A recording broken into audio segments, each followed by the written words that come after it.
Michael Masters teaches at Montana Tech and was part of a Harvard study. This is a big debate that has been going on for years. Tell us about how you got involved with the study, first of all, and what you wanted to get out of this work. Yeah, it's a great question, and thanks for having me on this morning, Paula. Yeah. The one of the lead authors on this paper reached out to me. He's a researcher at Harvard, and based on my background and interest in the UAP phenomenon, was curious if I'd want to be a part of a series of papers that investigate some potential explanations for what these might be. And he had already previously done a paper on extraterrestrials, and that most people are familiar with that idea that these Sure. UAPs and their pilots, the occupants, are coming from a different planet. He also did one on ultra terrestrials, which is a little lesser known. It's more of an ethereal sort of, not necessarily jiving with our space time, but they're able to come in and out of it. And it's Wow. an idea that's been around, is popularized by John Keel. And For the last few years. Well, let me ask you, first of all, what do you teach at Montana Tech? And what is your background that led you into this field? Yeah, that's probably a good place to start. I'm a biological anthropologist. I teach forensic anthropology. I do archaeological field schools. I teach quantitative methods, a number of various classes related to anthropology, sociology. And I guess what got me interested in this is how often these beings are described as looking just like that. We're sort of at the point where we can't just talk about the craft any longer. But we also have to acknowledge that there are seemingly an intelligent group of individuals, species that are piloting these things, and they're ubiquitously described as looking just like us. So let me go back there, because I think over the last few years, people have become used to this notion, because at, the military and some congressional hearings, it was acknowledged that, yep, there are these unidentified craft, as you call them, and there's no real reason to think there is not alien life. So we've kind of quickly gone to a general acceptance of not just what we've seen in sci-fi in the last few years, but the military acknowledging that, yeah, pilots have seen things that are unexplained. And you're saying that in your research and people that study this field, it's gone to the actual beings themselves. Yeah, it has. And I think that's a big part of why this paper went viral internationally, is people are ready for that conversation. We've seen these cockpit videos so many times. We've seen the rotating one, the gimbal go fast and FLIR. But what's inside? And I think there's a conversation to be had there, and we're starting to have that. People are taking it seriously. And like you mentioned, a lot of that stems from the acknowledgement in front of Congress under oath that these things are happening. So this is the crypto-terrestrial hypothesis, which includes, as you mentioned, aliens disguised as human beings? Yeah, so we listed about 4 different potential origins, and we were trying to capture as much variation as we could. We're not saying this is right. We're not saying that this is absolutely 100% the case. We're saying these are some potentialities. These are some possibilities to help explain the origins of these beings. And it was a large book-sized paper. It was almost 40,000 words, 48 endnotes with a lot of detail in those. So we really did try to put together something that would be palatable for everyone, but also appealed to our academic colleagues. There's also a theory about terrestrial animals that might be living underground. And my producer was saying that sounds like something from Godzilla versus Kong. We're so captivated by our exposure to sci-fi. What about the underground notion? Right. Well, to backtrack just slightly, the crypto-terrestrial idea, which was mostly popularized by an author named Mac Tonnies in 90s, early aughties, is the idea that there's an intelligent, advanced society, civilization that is sequestering itself in or around Earth, the deep oceans, underground, like you mentioned, possibly the far side of the moon.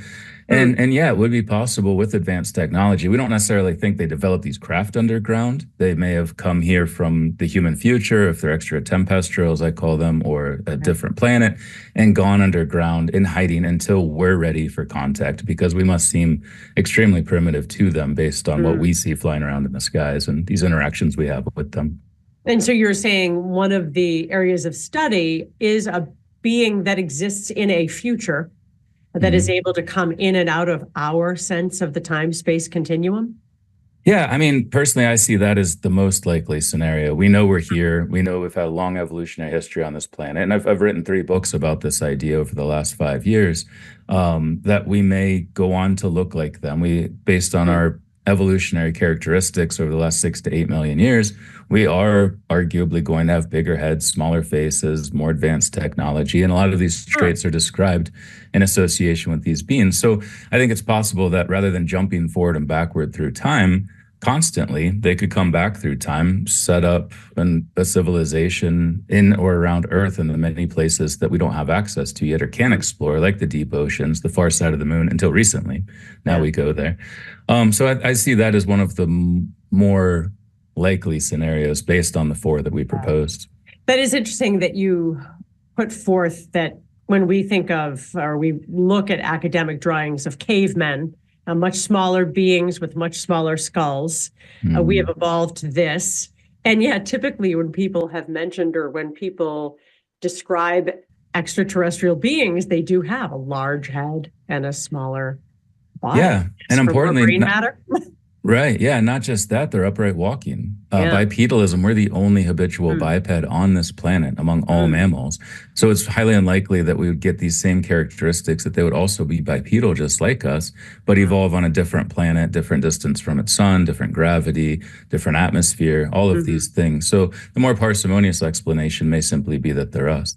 All right, well, let's take a quick break. We're talking with Michael Masters about this study of UFOs, and we'll be right back. Welcome back. We're talking with Michael Masters, who teaches out in Montana, but has been involved in a Harvard study involving the possibility of alien life, other life in the universe. And it is interesting when you think about people that have gone from joking about little green men to a general cultural acceptance that it does seem highly unlikely we are the only intelligent life in the universe, right? Yeah, absolutely. And sure, if we think about this extraterrestrial model, that there's other life out there, it seems logical. We continue to find planet after planet around almost every star that we study. So yeah, it's certainly a possibility. And we do consider that as one option in our recent paper. Yeah. How, it's tough. Like you said, you joined on to this paper conducted by Harvard researchers without proof, without evidence. Is it difficult to have some of these theories taken with credibility, taken seriously? It is a avenue of scholarship, that people are theorizing, futurists. How do you approach that when there's going to be a certain segment of people that say, they can't believe it it's Pascal's wager, right? They're going to believe in it in case they're going to be our overlords, but nobody has proof.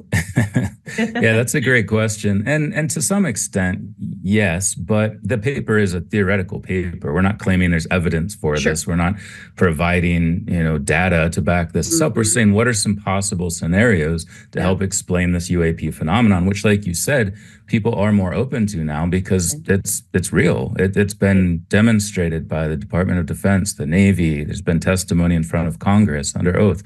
So we're sort of getting to the point where, there's still some eye rolling and some giggles, but honestly, taking this seriously, having conversations like this one. And so I very much appreciate that you're willing to open your minds and provide a logical critique to your viewers, because it is something we should all be talking about. And you're right, there has been a shift in the cultural zeitgeist recently where we're starting to feel like it's okay to do that now, where previously, even 4 or 5 years ago, it was a very different situation.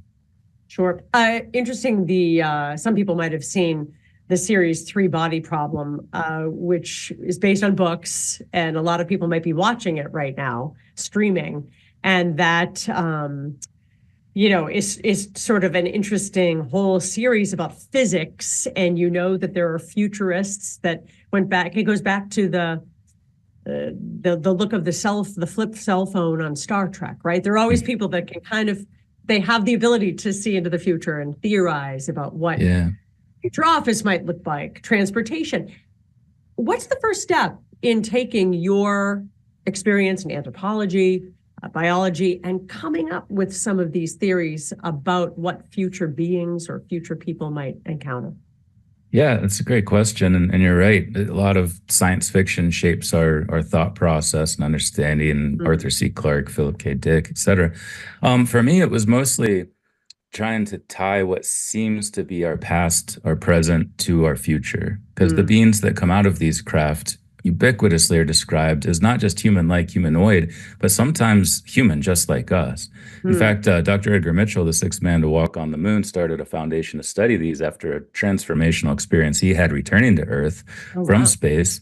And they found through this study of experiencers, people who claim to have contact with these beings, that the most um, commonly interacted with form was Mm. human, just like us. Wow. So that's where I bring Huh. my expertise and background in evolutionary anatomy, craniofacial evolution specifically, and try to see if there could be a relationship, if they could be us from the future Mm. coming back through time to visit and study their own past in the same way I would as a biological anthropologist if I had access to time travel technology. Interesting. I'm always fascinated by that French Jesuit Teilhard de Chardin, who seemed to predict the internet and said that as a Catholic theologian, he thought that the drive to create the world, what we know now as the World Wide Web, he talked about it in the 1910s and Yeah. 20s, Yeah. And it kind of seems, that it was a divine way that the earth would be more peaceful because people would be interconnected permanently. yeah. So we're less likely to destroy each other. So there are interesting theological aspects to all of Yeah, these ideas as well. absolutely.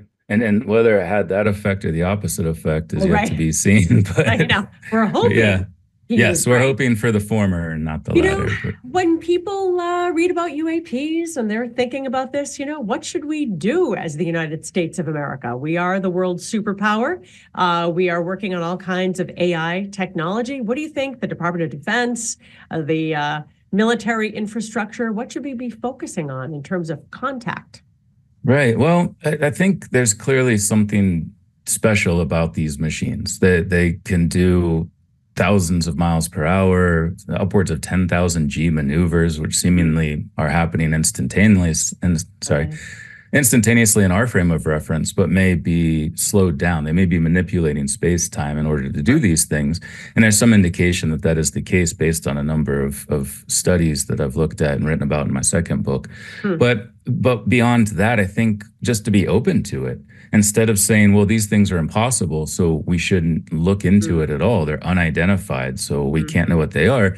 Rather, we should take the opposite stance and say, hey, what could we learn from being open minded to this phenomenon and recognizing that this is a highly advanced craft capable of all of these amazing maneuvers?